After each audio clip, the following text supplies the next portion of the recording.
আসসালামু আলাইকুম। আমার নাম মোহাম্মদ আবির আহমেদ।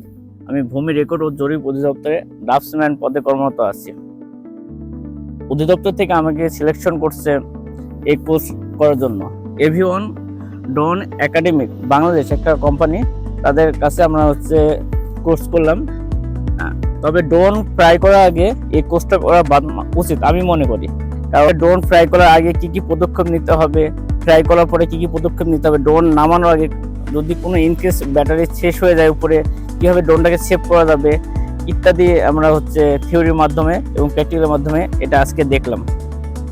আর একটা ড্রোন চালানোর আগে আমি মনে করি এই কোর্সটা অবশ্যই তাদের করা উচিত যারা ড্রোন পাইলট হিসাবে কাজ করবে।